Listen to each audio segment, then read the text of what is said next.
like Halloween night in 2010, they made a decision no longer to have a restaurant for several reasons. Number one, they needed a conference facility for themselves. They needed more space in the building.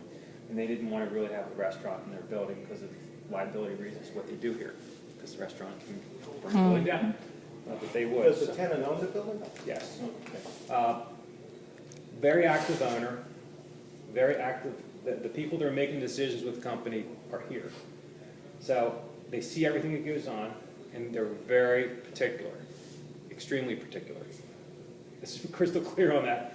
I mean, there'll be times when I'm over here where there's some of the big doors, there's 10-foot doors upstairs, and the door will be open, and we'll be looking like this at an angle to look at dust.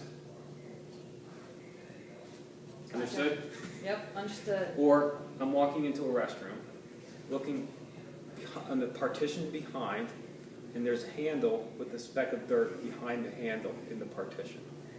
And the reason why the contract's so big is we want to make sure that we're attempting to communicate what the expectations are, and also attempting to communicate the proper cleaning instructions for all the money that they put into the building. This was not cheap. And they're worried about the woodwork, the surfaces, the restrooms on every level were just renovated last year. So they put a lot of money into the building, and their expectation is that whoever's cleaning is going to do it correctly for the specifications. Because the last thing we want to do is have, grout. But these need final cleans. Obviously, there's some dirt in the grout here. But the last thing I want to do a year from now is go into the bathroom and see grout lines that are dirty, a result of water that's in a bucket that deep and continually be used and not removed. So, understood? Yep. All right.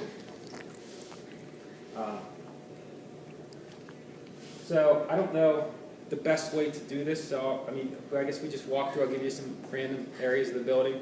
There is a rent roll. What's the definition of rent roll? Rent roll is an allocation of square foot by tenant.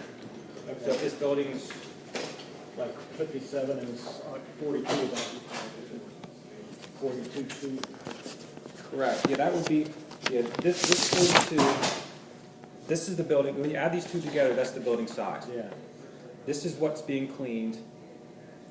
We'll talk specifically about this area because I've updated that since. And I'll get you some updated sheets as well. Okay. But this, for example, Thomas, Armstrong, and Neeson elect to handle their janitorial on their own. So they're cleaning their space. So what we do is this is what you're going to get paid to do.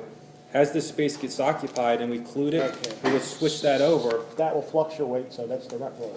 Well, what I'm going to do is I'm going to take the 42,216 multiplied by a per square foot rate on a monthly basis, and that's what you're going to get paid.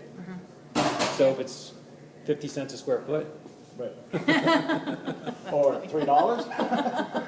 They're very particular, right, Eric? they're very Yeah. particular. More like $3?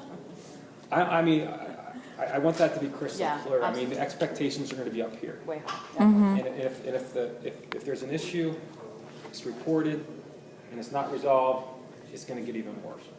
We do inspections, but they want us to do them like 2 times a week. Okay, We probably get here once every 2 weeks.